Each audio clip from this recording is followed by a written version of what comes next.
Bapak, karena saya tahu awal-awal itu Bapak masih belum menerima bahwa saya harus masuk seminari ya. Jadi beliau hanya diam saja, tidak banyak bicara. Seperti itu. Tapi menariknya. Halo, selamat pagi teman-teman senusantara. Pagi hari ini saya mendapat sebuah kehormatan nih. Boleh berbincang-bincang dengan seorang pater. Dan tidak lain adalah kakak kelas saya dulu di SMP Negeri 2 Adonara Timur. Selamat pagi. Selamat pagi. Kakak pater. Selamat pagi. Ini, kita jabat tangan dulu ini. Terima kasih banyak atas kesempatan. Ya. Pater, apa kabar? Puji Tuhan, walaupun hujan, tapi keadaan yang baik-baik saja. Masih sedikit capek dari kampung, tapi tetap semangat. Iya. Seperti biasa. Ini wajahnya saya masih ingat persis di SMP dulu ini. Masih jago main bola kaki ya? Demi kesehatan untuk masih bisa lari. Oke, Pater, terima kasih banyak karena sebentar akan berangkat ke Kupang dan seterusnya, Jakarta, Taiwan ya. Kita masih boleh bertemu dan izinkan kami untuk bisa bertanya beberapa hal sebagai inspirasi tentunya.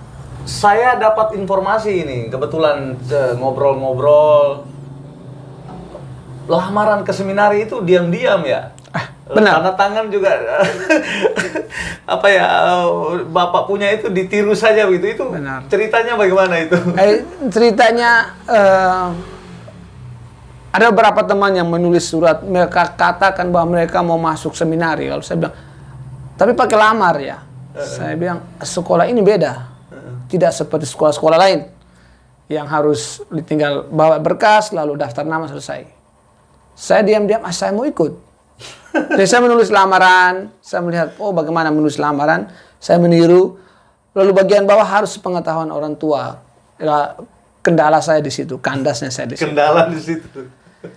Jadi karena ketakutan, ya usia SMP, lalu saya akhirnya meniru tanda tangan Bapak ya. Saya meniru beberapa kali, lalu saya lihat agak mulai mirip-mirip. Saya memberanikan diri untuk tanda tangan. Tanpa sepengetahuan orang tua, tanpa sepengetahuan pastor paroki. Lalu setelah memberi tanda tangan, saya menyerahkannya kepada pastor paroki. Nah selanjutnya.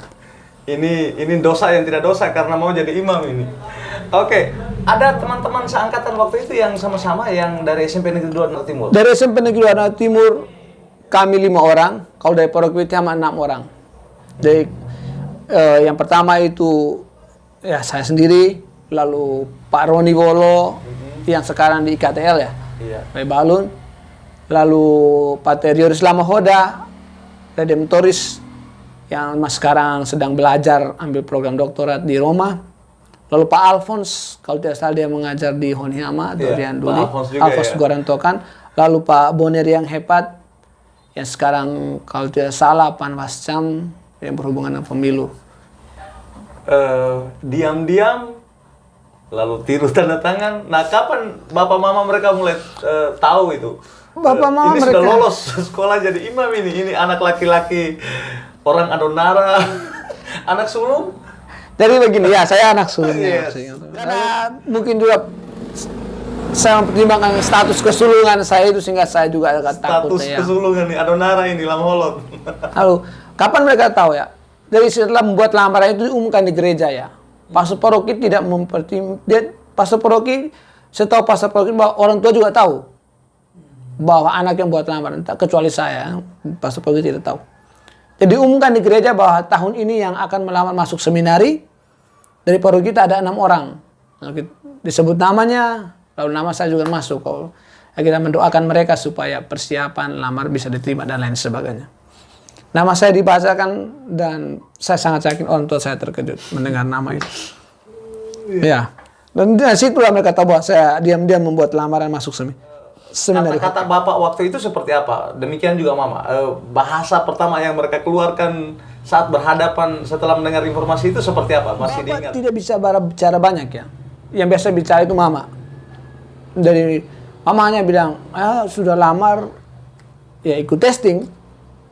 Lulus atau tidak itu urusan kemudian. Tapi karena kamu sudah buat lamaran, kamu bertanggung jawab dulu untuk pergi testing. Diterima atau tidak itu urusan kemudian. Lalu diberi motivasi, siapkan diri untuk testing dan lain sebagainya. Bapak karena saya tahu awal-awal itu Bapak masih belum menerima bahwa saya harus masuk seminari ya. Jadi beliau hanya diam saja, tidak banyak bicara seperti itu. Tapi menariknya dia yang mengantar saya untuk pergi testing di Lawaleba. Keren. Pater ini, Pater harus jujur ini. Saya dapat cerita juga ini bahwa ya sudah pokoknya jangan sekolah di Witihama lah, jangan sekolah di SMA Lama Holot ini. Ini ada bapak di sana yang ya, kalau kita dari luar waktu itu ya, bapak ini apa ya kalau kita bilang keras ya bisa juga, tapi itu untuk tujuan baik. Bagaimana membentuk karakter yang anak-anak muda di kampung ini kan juga dengan kenakalan-kenakalan remaja dan bapak punya cara sendiri bagaimana untuk membina. Apa itu betul informasi itu bahwa ada pilihan untuk sedikit silly? Itu benar ya. Karena saya sendiri tidak mau sekolah di tempat bapak saya mengajar ya. Karena saya yakin dan percaya bahwa saya pasti akan dipukul. Apapun itu alasannya, pasti akan dipukul. Pasti akan dipukul. Jadi apapun alasannya ya, pasti apalagi anaknya sendiri pasti dipukul. Karena satu hal itu juga saya diam-diam buat lamaran itu ya. Tapi untuk saya beliau bukan kasar. Iya. Keras dalam arti ingin mendidik ya. Dia tidak mau anak muridnya berada dalam kesalahan ya. Yang kebuat salah diingatkan dengan cara begitu ya. Kan beliau ya cukup keras dalam arti soal pembangunan budi pekerti ya. Iya. Tingkah laku, sikap, karakter. Ya. Yang saat ini menjadi tantangan paling besar di dunia pendidikan. Sudah melamar, sudah lolos, lalu akhirnya masuk di seminari. Nah, kita yang di luar ini kan juga kalau orang tua mampu, waktu itu kita juga pingin seminari nih. Sehingga biarlah kami mendengar cerita untuk, wah berarti menarik ya di seminari ini. Tapi juga ada hal yang, hai, kenapa saya harus pilih di sini kok? Makannya hanya ini saja, minumnya hanya ini saja, tidurnya kok sampai begini, belajarnya sampai, itu kisahnya seperti apa itu? Seminari Hokkien itu bukan sekolah yang mahal. Saya boleh jujur katakan begitu. Bukan sekolah yang mahal. Tapi kalau kita melihat bagaimana sistem pendidikannya itu, kalau dia mahal, wajar. Karena semua fasilitas disiapkan, kedisiplinan waktu untuk belajar, semuanya kita menerima. Tapi tantangan lagi ya soal ya waktu zamannya saya. Makan minum bukan seperti sekarang. Sekarang sudah sedikit lebih bukan lebih baik, tapi artinya mereka bisa makan ya kata saja lauk bisa setiap hari. Tapi karena saya fokus pertama, saya diingatkan kamu datang ke sini untuk belajar ya. Jadi kamu datang, sukses itu bonus dari belajar. Jadi kamu datang sini tujuan pertama untuk belajar, menimba ilmu sebanyak mungkin. Entah besok-besok kamu sukses atau tidak, itu bukan. Itu bonus ya dari perjuangan. Sehingga soal makan itu tidak menjadi soal. Walaupun makannya tidak bagus ya. Artinya kalau kita melihat, kita harus ya paling tidak makan sudah lauk dan lain sebagainya. Ini tidak. Sehingga walaupun makannya katakan saja tidak sebaik sekarang, tapi yang membuat saya bertahan karena situasi kebersamaan.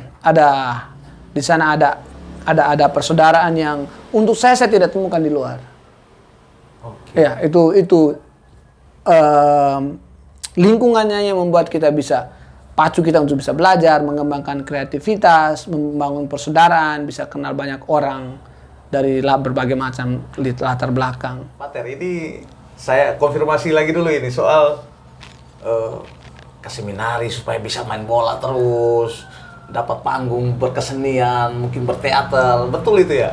Itu betul, karena saya masuk seminari itu tujuan saya itu bukan mau jadi imam. Ini saya harus jujur mengatakan. Wih, masuk seminari tujuannya bukan jadi imam, teman-teman ini, dengar itu. Karena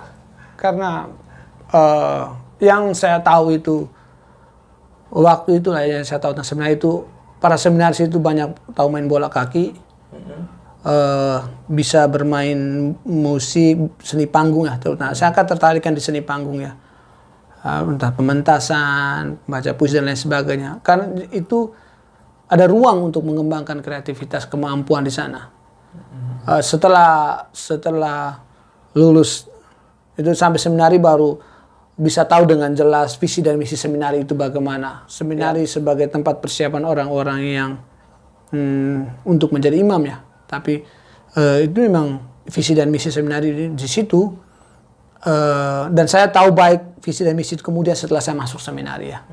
Nah, artinya dari perlahan-lahan bergeser. Karena kalau sudah dapat tahu bisa main bola kaki, bisa dapat tempat untuk seni panggung, sekarang apa yang mau dikejar? Ya kan?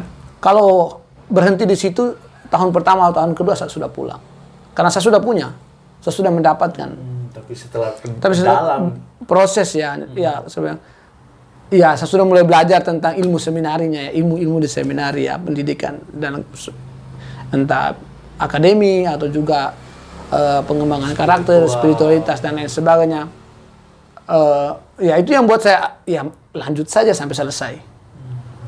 Ya kan? Lanjut saja sampai selesai. Karena sudah memulai kan, artinya tinggal setengah, ya sudah lanjut dulu.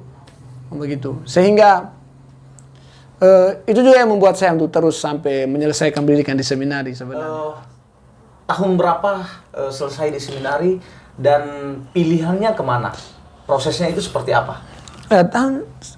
Seminari Hokeng itu 4 tahunnya pendidikannya. Sehingga saya menyelesaikan pendidikan di seminari tahun 2005. Tahun 2001 saya masuk seminari Hokeng. 2005 menyelesaikan pendidikan di seminari Hokeng. Dan saya membuat lamaran ke novisiat SVD, Serikat Sabda Allah. Dan dua pilihan mau novisiat tahun rohaninya di mana? Karena program SVD setelah tamat seminari memasuki 2 tahun novisiat. Dan saya memilih di Kubu di Manggarai Raya. 2 tahun di sana. Itu semuanya tentang SVD, tentang gereja, tentang sejarah gereja, sejarah serikat, SVD dan lain sebagainya. Dan itu, tapi juga ada pelajaran bahasa Inggris. Itu pelajaran wajib. Ya. Sehingga prosesnya, karena waktu itu kami harus membuat lamaran kongregasi mana yang harus dipilih atau masuk ke keuskupan mana sebagai calon imam diosesan, sebagai salah satu persyaratan untuk bisa mengikuti ujian akhir. Dan semua orang harus membuat lamaran. Maka saya membuat lamaran SVD. Selain juga saya kenal SVD setelah di seminari, tapi juga banyak teman-teman akrab saya yang katakannya sahabat rasa saudara, ya, saya bisa katakan begitu, yang memilih untuk melamar SVD dan novisiat di Kubu, sehingga saya sama-sama dengan mereka. Bahkan kalau mau katakan saya ikut rame-rame. Ya, kalau kasar di sana ya. Ya. Setelah itu lanjutannya?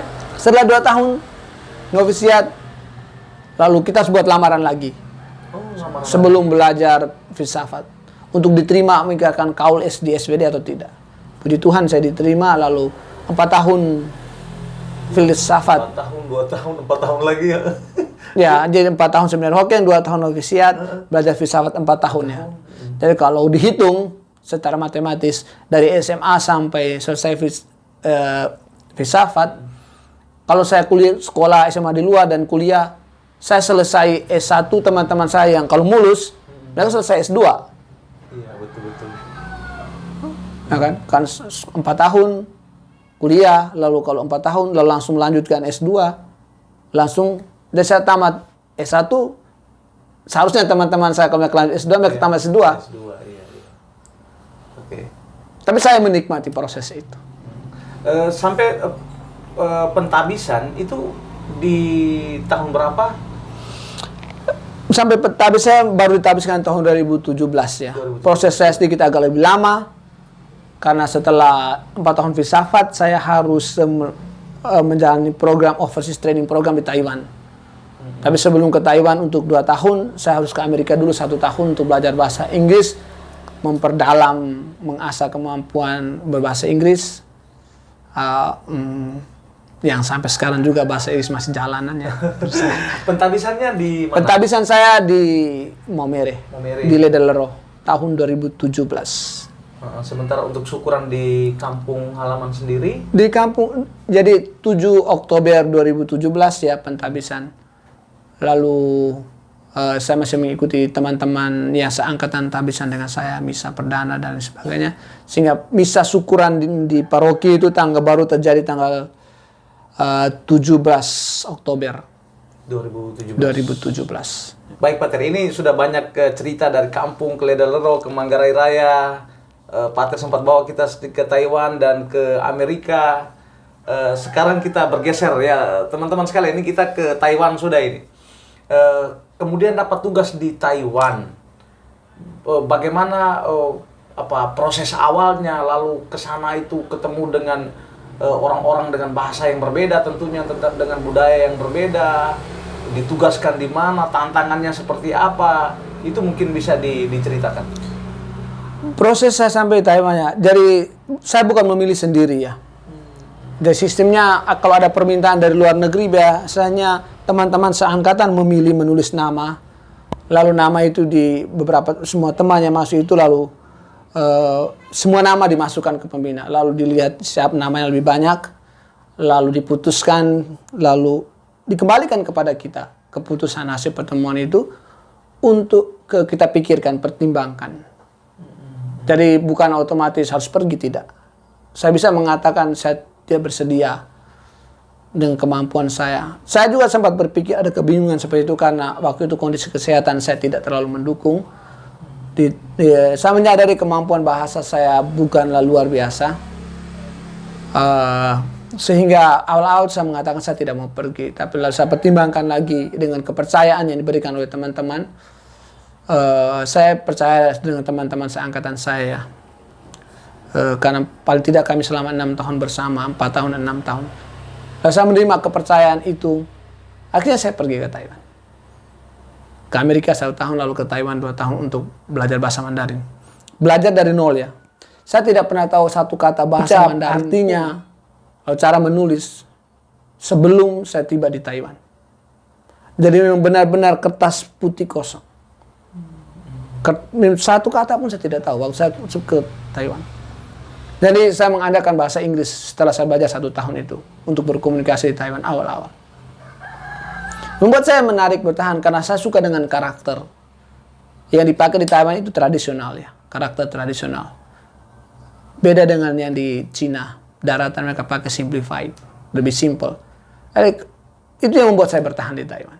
Saya suka dengan karakternya, cara menulisnya itu pakai logika ya. Itu yang membuat saya, berarti filsafat saya bekerja di sana. Saya harus memikirkan dulu logikanya bagaimana ya, cara menulisnya. Karena arti dengan cara menulis sangat satu-satu rangkaian karakter Cina itu. Ya, itu yang membuat saya tertarik dan bisa bertahan selama 2 tahun. Nah, tadi bilang belajar bahasa Mandarin dari nol. Lalu siapa yang mendampingi? Apa otodidak atau lembaga atau orang? Jadi kami pergi ke pusat belajar bahasa Mandarin ya. Kebetulan SVD juga bekerja di situ sehingga kami belajar di situ. Untuk kami yang ada tingkatan-tingkatan belajar untuk kita yang pemula. Jadi waktu testing awal kami tidak testing untuk melihat level kemampuan kita. Kami tidak perlu saya katakan begitu, kan saya akan belajar dari nol, saya tidak tahu bahasa Mandarin. Jadi ada guru-guru yang siap mendampingi. Jadi mereka biasanya untuk kita pemula itu untuk guru-guru yang bisa berbahasa Inggris sedikit-sedikit ya, untuk mendampingi kita, menjelaskan bagaimana. Sehingga, tapi saya menikmati setiap proses. Ya, kalau untuk saya sesuatu yang baru itu menarik untuk dipelajari. Yes. Ini kan kalau yang kita ketahui ada katedral, ada paroki-paroki, lalu ada misalnya di sini kan kalau di kota ada Senjuan, ada katedral Larantuka, lalu ada paroki Witihama di kampung-kampung dan lain sebagainya. Kalau di Taiwan sendiri, Pater bertugasnya di mana? Di kota, di kampung, atau seperti apa? Yang sekarang. Sekarang saya bertugas di katedral. Oh, di katedral. Ya, di wilayah Taiwan bagian selatan sebagai rekan pastor di sana. Baru 1 tahun saya di sana, tapi waktu liburan sehingga saya pulang berlibur. Di gereja saya bekerja itu adalah gereja tertua di Taiwan. Gereja tertua di Taiwan? Gereja tertua di Taiwan. Agama Kristen Katolik masuk pertama itu di tempat itu. Dibawa oleh para misionaris dari kongregasi Benediktus. Ya. Jadi di situ gereja tertua, paroki pertama di Taiwan, di pusat kota. semacam katedral Larantuka seperti itu. Oke. Di pinggir pantai lagi. Saya berusaha untuk membayangkan, menyampaikan yang di sini lalu membayangkan yang di Taiwan. Oke. Ada pastor paroki, ada pastor pembantu, lalu ada tinggal di rumah paroki, pelayanan misanya itu di hari Minggu, ada misa harian dengan jumlah umat yang seperti ini. Nah, kalau di tempat tugasnya Pater sendiri, gambarannya seperti apa? Saya bekerja dengan pastor paroki, saya orang Taiwan. Kami perayaan Ekaristi setiap hari ya. Kadang kami sama-sama, kadang kami pakai bergilir ya.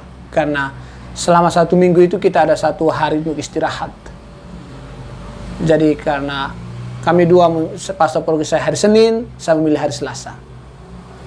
Jadi kalau hari Selasa itu saya tidak menanggung perayaan Ekaristi di gereja, tidak mengambil bagian apa, saya membuat perayaan Ekaristi sendiri. Saya cari waktu merayakan Ekaristi sendiri. Itu waktu istirahat ya, maksudnya untuk kita bekerja di paroki, karena kalau Pak Maksim mereka hari Minggu ya. Tapi kan kalau untuk kami di paroki kan kami tidak bisa istirahat hari Minggu. Karena hari Minggu itu hari yang sangat padat untuk kami. Karena misalnya kalau hari Minggu saja ya, misa harian bisa pagi, setiap pagi ada. Kalau hari Minggu kami misa di paroki saya bekerja itu 4 kali perayaan Ekaristi, 3 kali dalam bahasa Mandarin, 1 kali dalam bahasa Inggris. Ada jam 7 pagi, jam 9 pagi, jam 11 pagi itu dalam bahasa Inggris, jam 4 sore. Dan saya misa jadwal saya untuk sementara ya, jam 7 pagi dan juga jam 4 sore, semuanya dalam bahasa Mandarin. Taiwan, Cina, yang COVID kemarin, COVID-19 itu ada di pusaran itu ya? Taiwan tidak terlalu jauh dari Cina ya. Pesawat katakan saya ada sebagian tempatnya 1 jam. Walaupun COVID pecahnya di itu Cina daratan ya. Tapi Taiwan, untuk tahap pertama itu Taiwan ada sang ketakutan yang luar biasa ya. Karena pengalaman SARS beberapa tahun sebelumnya itu yang terjadi di Hong Kong ya. Banyak sekali orang Taiwan yang meninggal. Terlambat diatasi. Maka waktu COVID itu pengawasan yang ketat sekali. Boleh dikatakan tahap pertama yang COVID-19 pecah itu di Taiwan itu, Taiwan menjadi satu negara yang sangat aman. Karena dia tidak lockdown. Tidak lockdown. Tidak.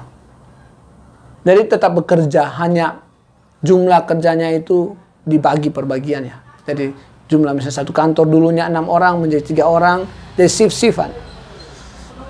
Tapi tidak ada lockdown. Pater sendiri tidak sampai diserang ya virus ini? Waktu awal-awal itu ya masih jaga ketat ya. Untuk sementara sampai saya pulang itu puji Tuhan saya belum stamina tubuh masih bisa menolak virus itu, bisa melawan. Sehingga melalui beberapa tes, rapid test dan lain sebagainya, saya masih dalam kondisi aman. Puji Tuhan. Ya. Pater, apa yang paling sulit ya atau paling berat menjadi tantangan menjalankan peran di sana sebagai imam di tempat itu di Taiwan? Dalam hal karya pastoral ya. Kalau kesulitan bahasa itu kesulitan pada umumnya ya. Di tempat-tempat lain juga ada juga, karena kemampuan orang berbeda soal cakapan dalam berbahasa. Tapi untuk konteks Taiwan dalam kacamata saya, kesulitan yang paling utama adalah mempertahankan orang Katolik agar tetap menjadi Katolik. Orang Katolik tetap menjadi Katolik? Ya, dewasa ini umumnya di Taiwan itu Katolik dewasa ya. Tidak terlalu banyak yang sejak kecil sudah menjadi Katolik, kecuali suku-suku pedalaman, suku-suku aborigin, suku-suku asli.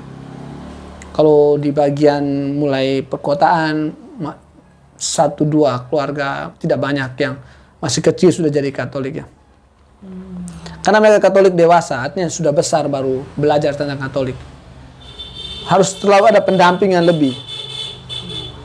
Dan soal pendidikan kitab suci, pendidikan liturgi, dan kita harus bekerja keras di sana untuk tetap mendampingi, sabar melayani mereka.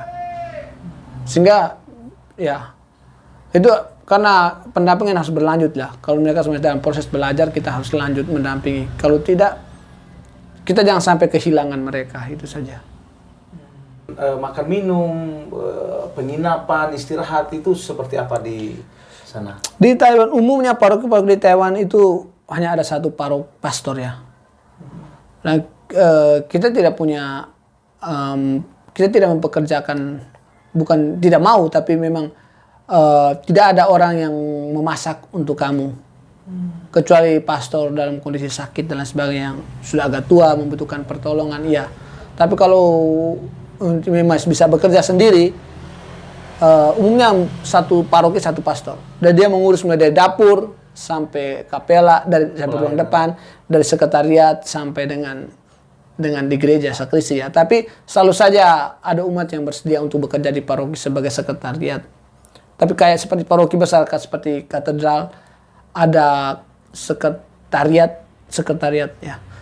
Supaya ada, katakan saya sekretaris paroki ya, yang mengurus uang, ada tim bendaharanya, lalu pakai tim ya, kami pakai tim untuk mengatur keuangan gereja. Pastor paroki tidak pernah pegang buku ya, buku tabungan, dia hanya menandatangani dan cap. Keuangan itu sepenuhnya ditangani oleh satu tim bendahara.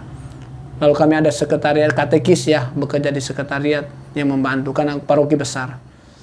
Tapi paroki-paroki lain umumnya mereka tidak punya. 1-2 yang mempekerjakan misalnya Sabtu Minggu untuk buat laporan dan lain sebagainya. Pater, kalau jumlah umat itu berapa, lalu seberapa orang yang misa? Artinya apakah banyak sekali atau seperti apa itu? Tidak semua paroki yang di tempat saya bekerja ya, saya katakan dalam konteks di tempat saya bekerja keuskupan itu, tidak semua paroki itu bisa sampai 100.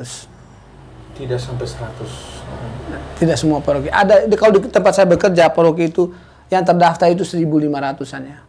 Yang ke gereja itu hampir setengah ya, sekitar 600-an, kadang 700-an. Jadi tapi terhitung paroki besar ya, jumlah umat yang banyak.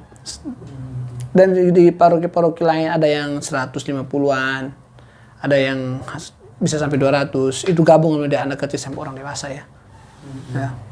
Kalau di paroki saya kami pisahkan gereja misa orang dewasa dengan misa orang muda dan anak kecil. Orang muda anak kecil misa sore hari ya. Sedangkan orang tua biasanya pagi hari mereka, lalu untuk jam 9 itu untuk orang yang dewasa ya katakan. Kolekte mereka? Ya itu menarik. Pertanyaan kolekte. Mereka tahu setiap hari mereka harus memberikan kolekte ya. Jadi semuanya biasanya di amplop kan. Jadi, kita masuk itu di depan gereja selalu ada amplop untuk kolekte. Atau biasanya per wilayah ya. Di situ mereka sudah siapkan tempat untuk menggantung amplop-amplop. Jadi setiap kali umat yang datang mereka ambil amplopnya. Kalau mereka tidak terlambat, kalau mereka terlambat biasanya mereka ambil amplop di depan, lalu tinggal dimasukkan uang ke dalam amplop lalu dikasih. Ya. Jadi mereka kesadaran untuk memberi kolekte itu masih di paroki saya itu masih sangat kuat. Ya. Mumpung kita masih ada di Taiwan, kita curi-curi sedikit informasi soal kehidupan masyarakat pada umumnya, keteraturan-keteraturan. Kedisiplinan soal penggunaan di jalan raya atau bagaimana negara hadir untuk memberikan bantuan-bantuan kepada warganya. Mungkin sedikit ada gambaran positif atau sedikit gambaran yang mungkin menginspirasi di Taiwan. Saya bisa katakan Taiwan itu negara maju ya, pertama. Negara maju, negara bebas tapi terbatas. Artinya orang mencari bahwa di ruang publik kebebasan saya bebas tapi terbatas. Bebas tapi terbatas. Iya. Karena di ruang publik masih ada kebebasan orang lain juga, sehingga saya terbatas oleh kebebasan orang lain. Saya juga bebas, orang lain juga bebas, tapi kebebasan saya tidak boleh mengganggu orang lain di situ. Nah, sehingga ya saya katakan sederhananya, saya putar musik saya katakan saja di rumah saya tidak boleh melampaui jam 10 malam. Bisa, yang penting bunyinya hanya saya dalam rumah yang dengar. Tidak boleh tetangga yang mendengar yang merasa terganggu. Dan itu semua orang sudah tahu. Semua orang tahu. Karena kita hidup apalagi di apartemen. Soal negara hadir ya. Soal negara hadir untuk mereka itu saya boleh katakan begini. Umumnya negara itu melindungi masyarakatnya. Misalnya ketertiban berlalu lintas ya. Ketertiban berlalu lintas itu praktisnya kalau ada kecelakaan orang tidak bertanya siapa yang benar siapa yang salah, tidak, itu tidak tanya. Polisi tidak akan tanya. Mereka datang, mereka olah TKP, mereka kalau kamu menghendaki asuransi, walaupun kamu jatuh ada luka atau tidak luka, kamu harus terus berbaring di situ. Iya, Harus terus berbaring di situ. Ya. dengan kondisi seperti itu tidak boleh pindah, tetap di tempat di situ. Supaya ketika olah TKP polisi bisa membuat laporan bahwa tentang peristiwa itu, Jadi asuransi bisa keluar kecuali ada tantangan dari polisi. Kalau tidak, kita harus menanggung biaya sendiri dan itu tidak murah. Itu yang pertama. Yang kedua, ada sesuatu yang beda. Kita kecenderungan orang kalau kita celaka kita bisa langsung membantu ya. Di sana celaka orang tidak langsung membantu. Ada kecemasan jangan-jangan saya membantu dia semakin membuat dia masih semakin parah. Ya kita lihat orang-orang jatuh di jalan, kewajiban saya ya. Pertama harus menelpon ambulans. Menelpon polisi untuk beritahu ada kecelakaan di sini. Dan polisi datang itu langsung dengan ambulans. Kita telepon polisi, setiap kantor polisi selalu ada ambulans dengan petugas kesehatannya. Langsung. Sehingga tunggu polisi datang baru pasien atau korban itu diangkat. Jadi walaupun dia parah sekalipun, justru dia semakin parah itu kita tidak boleh menyentuh orang yang sedang celaka itu. Karena biasa saya sentuh dia dan saya membunuh dia. Karena seperti itu sistem yang berlaku atau katakan saja etika ya yang dibangun itu seperti itu. Tapi memang sangat teratur ya. Iya. Kan misalnya kecelakaan polisi tidak tanya, tapi semua sudut jalan itu ada kamera, sehingga mereka tinggal melihat kamera, mereka tahu situasinya bagaimana. Nah itu semua terekam. Nah itulah dengan cara itulah negara hadir mengayomi masyarakat. Dengan begitu cepat, sigap. Sangat cepat. Baik Pak Ter, ini mungkin kita sudah sampai di penghujung. Ini Pak Ter ini masih muda sekali kan, kakak saya satu kelas saja nih. Tentu dalam peran pelayanan sebagai imam pasti ada banyak tantangan. Nah, mungkin selama karir menjadi imam ini ada hal yang memang sangat menantang dan kemudian bisa dilewati. Itu satu. Lalu yang kedua, apa kesan terbaik menjalankan peran sebagai imam dalam karir Pak Ter sendiri ini? Mungkin itu pertanyaan penghujungnya bisa diutarakan. Tadi pertama itu tantangannya. Ya itu dalam bahasa spiritual kita katakan salib ya. Pertama untuk saya ya salib ya atau tantangan ya. Tidak hanya bisa diungkapkan, diulaskan hanya dengan bahasa ya. Bagaimana beratnya tantangan itu? Kita hanya bisa merasakan kalau dipikul. Artinya saya bisa katakan tantangan itu berat kalau saya berani memikul salib itu. Di situ saya tahu bahwa ternyata salib ini berat. Poinnya saya adalah tantangan kita tidak bisa menghindari tantangannya.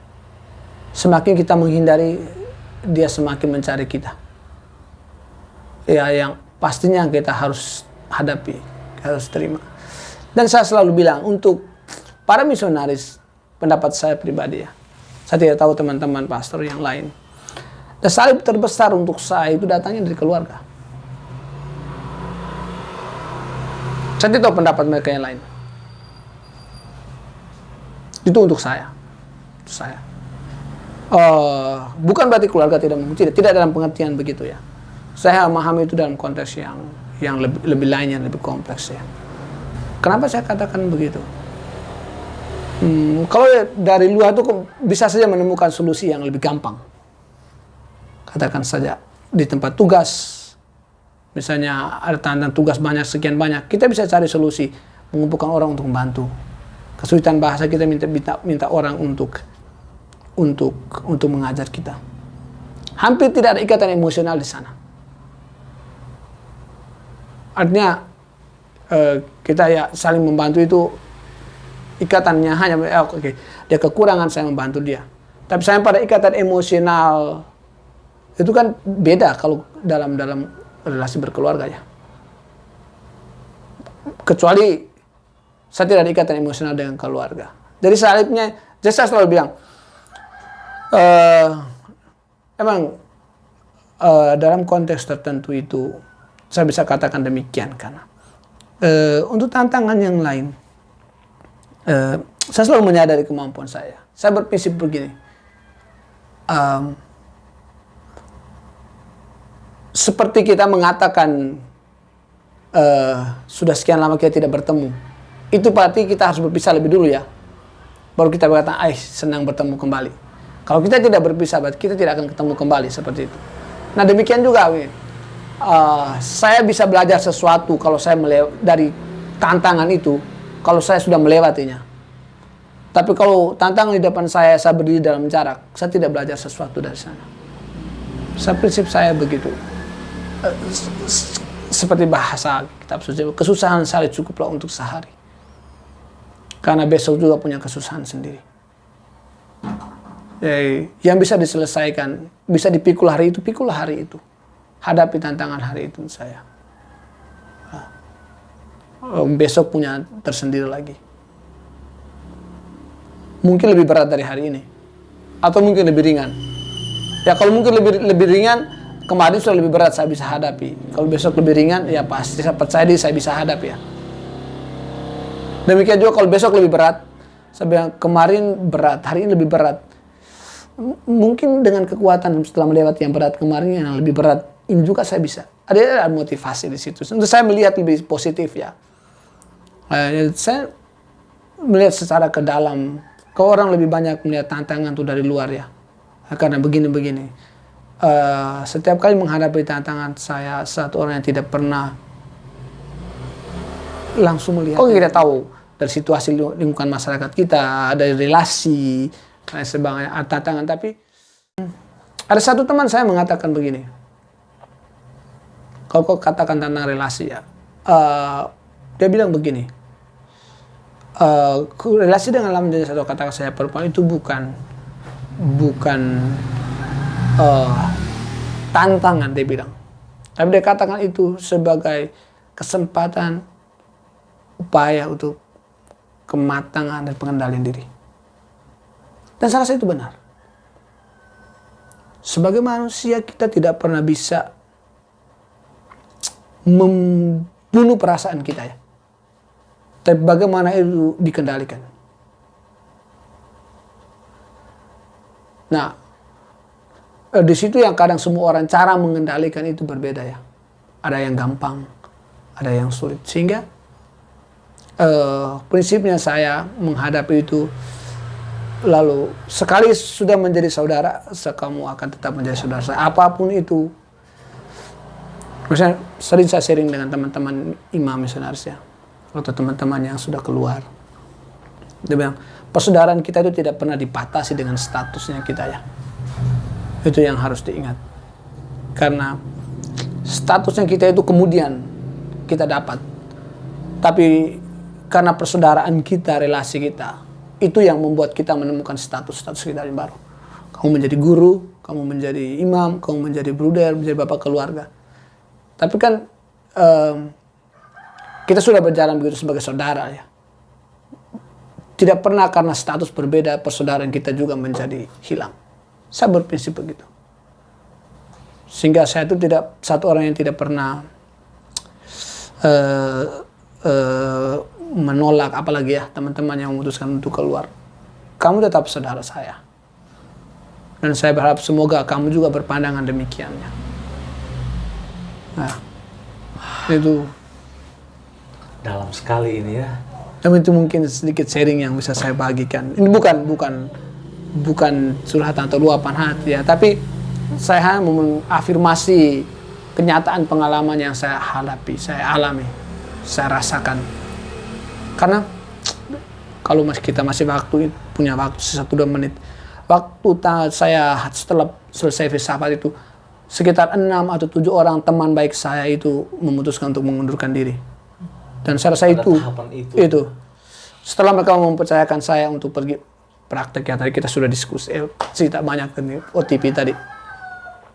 Dan itu, saya rasa itu, wah, suatu, saya bisa katakan itu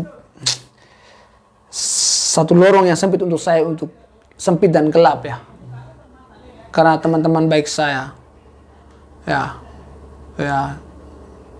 memutuskan untuk keluar. Nah itu sangat berat untuk saya waktu itu saya kata. Tapi saya sudah mengatakan iya atas kepercayaan yang diberikan.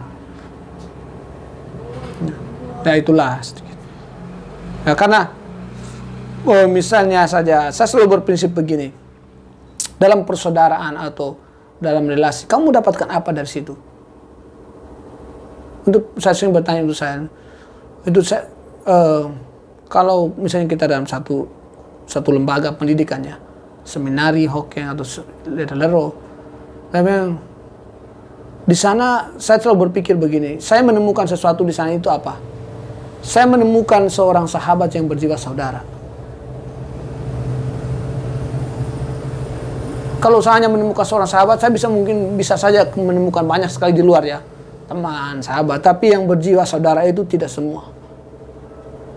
Dan juga saya menemukan seorang, katakan saya seorang pendidik atau seorang pembina yang berjiwa ayah dan ibu, seorang guru yang berjiwa ayah dan ibu. Saya bisa katakan begitu ya.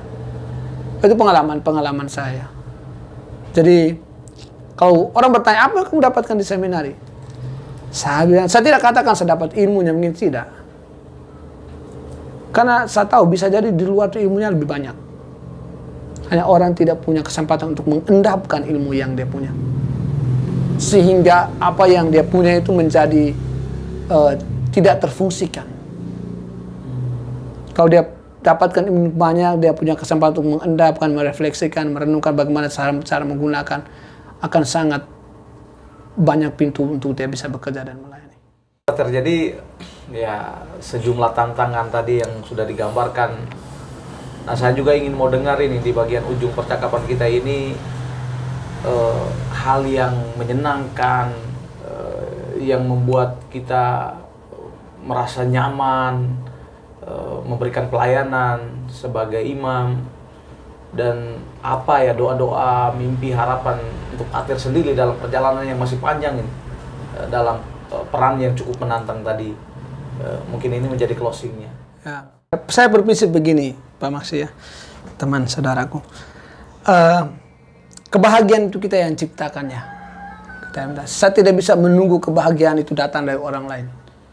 Saya menciptakan momen yang buat saya bahagia. Saya menciptakan satu situasi yang membuat saya tenang, aman, nyaman. Dalam pelayanan saya selalu berprinsip, saya sendiri ya berprinsip begini. Sebelum saya ke paroki itu saya mengatakan kepada diri saya sendiri begini. Saya tidak boleh menyakiti orang yang tinggal di paroki itu ya. Itu prinsip saya. Walaupun belum tentu saya bisa murni 100% menjalaninya. Tapi prinsip saya begini, karena saya datang ke paroki itu, tempat saya melayani itu, dengan rentang waktu sekian saya akan pergi meninggalkan tempat itu. Tapi orang-orang yang saya layani di situ, mereka mungkin saja lahir di situ, besar di situ, dan akan meninggal di situ. Kalau sampai saya menyakiti mereka dan saya pergi, siapa yang akan menyembuhkan luka itu? Dalam konteks karya pelayanannya. Nah, saya hanya berusaha untuk memberikan yang terbaik yang sejauh saya bisa. Katakan lelah saat kamu lelah ya. Jujur saja, katakan capek saat kamu capek. Katakan bisa ya terhadap apa yang maksud. Karena saya tidak bisa mengatakan tidak terhadap apa yang saya bisa ya. Saya bilang berat kalau saya merasa berat. Ya, jujur saja. Karena kalau kita macam kami yang kerja di paroki ya, umat-umat itu adalah orang tua, saudara-saudari saya. Saya berprinsip begitu. Sehingga apa yang membuat membahagiakan, rasa kehadirannya. Saya berharap setiap kali kehadiran saya itu membahagiakan orang lain. Kehadiran itu bisa dalam bentuk banyak hal ya. Engkau bisa hadir secara fisik. Engkau bisa hadir dengan cara meluangkan waktumu untuk orang. Engkau bisa hadir dengan cara memberikan satu dua peneguhan lewat bahasa tutur kata. Harus dimengerti dalam konteks yang lebih luas ya. Bukan hanya saya hadir secara fisik. Bukan berarti mereduksi arti dari kehadiran secara fisik ya, tidak. Tetapi kalau dilihat dalam konteks yang lebih luas itu, kehadiran itu kan pemberian diri ya. Pemberian diri, kesediaan untuk meluangkan waktu, tenaga untuk orang lain. Nah itu kan bisa dalam, kalau tidak bisa hadir secara fisik, kita bisa hadir juga dalam bentuk yang lain kan. Ya, nah prinsip saya begitu. Oke, Pater Atel Lawakeda, terima kasih banyak kita sudah bercakap pagi ini, tentunya sangat inspiratif teman-teman sekalian. Di tangan saya ini saya memegang sebuah buku yang saya belum buka, ini masih terbungkus ini ya. Saya ingin ditandatangani langsung oleh penulisnya. Jadi ini rupanya menjadi pertanyaan terakhir nih. Menulis buku cerita di kamar pastor. Ya, Pater ini karya tahun berapa? Aduh. Apakah sudah jadi imam atau sebelum? Itu karya-karya itu, bukunya terbit datang itu pada saat hari tabisan saya. Oh, saya sambil buka nih Pater. Ya boleh, silakan bisa unboxing. Tapi tulisan-tulisan saya itu adalah selama saya frater. Oh iya. Saya ada ketertarikan sedikit yang menulis ya. Ya kalau prinsip Lelero itu menulis itu menghidupkan apa yang mati. Saya memahami itu ya. Sehingga dengan mungkin itu saya bisa mendokumentasikan pikiran, perasaan, situasi yang saya hadapi. Ya sayang kan kalau ada gagasan dan dibuang. Iya. Kalau bisa menulis ya kenapa dibuang? Bisa didokumentasikan ya kenapa tidak? Nah, begitu. Sehingga karya itu jumlahnya terbatas ya. Waktu tabisan itu hanya sekitar 200-an yang datang awal. Saya sempat untuk menghadiahkan untuk semua orang yang meluangkan waktu datang mengikuti acara. Lalu kemudian 300 lagi sehingga jadinya 500, tapi rupanya tidak cukup untuk dibagikan waktu misa keluarga. Karena kamu tahu maksud kita di kampung tidak sedikit orang yang datang untuk acara hajatan begitu, sehingga bukunya itu ya masih ada di rumah. Saya beruntung bisa dapat satu nih dan langsung ditentang oleh penulisnya.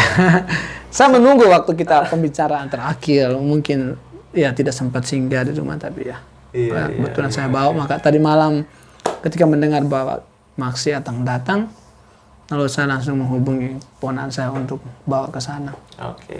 Ini teman-teman bisa dilihat bukunya dengan judul Cerita di Kamar Pastor. Nanti saya buat testimoni juga nih dari setelah membaca buku ini. Langsung penulisnya tanda tangan. Oh. Iya. Terima kasih. Nanti pertanyaan paling terakhir adalah rute perjalanan ke Taiwan ini. Terima kasih banyak, Pater. Terima kasih banyak atas kesempatannya. Lalu, Pater, untuk kita sampai ke Taiwan, kalau dari Larantuka rutenya? Larantuka, ya kita ke Kupang dulu pastinya. Kupang Jakarta, lalu di Jakarta kita memutuskan entah penerbangan langsung atau melalui transit. Kalau penerbangan langsung kurang lebih sekitar 5 jam ya. 5 jam sampai? Nah, kalau penerbangan yang transit masih bisa lebih lama, bisa sampai 10 jam, 15 jam. Kan lamanya di transit. Biasanya transit di Hong Kong atau Singapura. Biasanya.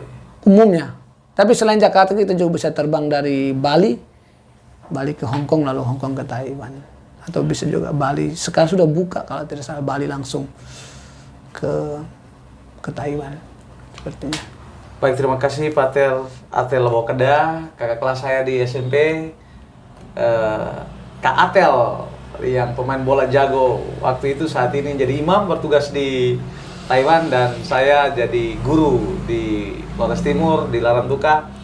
Saya merasa sangat terhormat kami boleh bertemu, bercakap cukup panjang ya. Dan ada kisah-kisah inspiratif yang bisa kita ambil. Pagi ini kami bercakap di rumah mungil yang sangat kreatif ini, rumah Kakak Nova Lewokeda.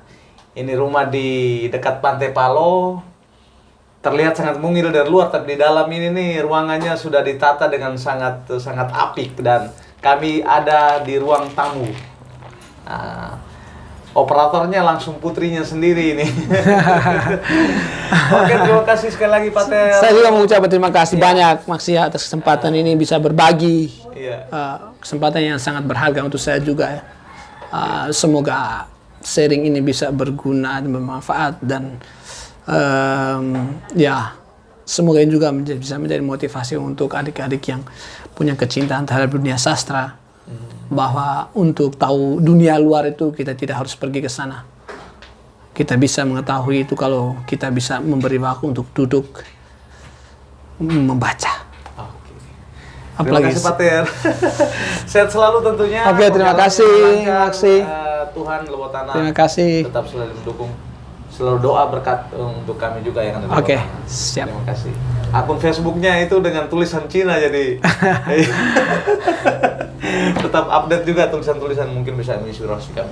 Oke teman-teman Nusantara, kita sudah sampai di penghujung percakapan kita yang inspiratif hari ini. Ada banyak pesan-pesan yang dapat kita ambil dan kami menyampaikan terima kasih sekali lagi Pak Ter untuk kesiapan ini. Selamat pagi, salam sehat untuk Sehat kita untuk semua. kita semua.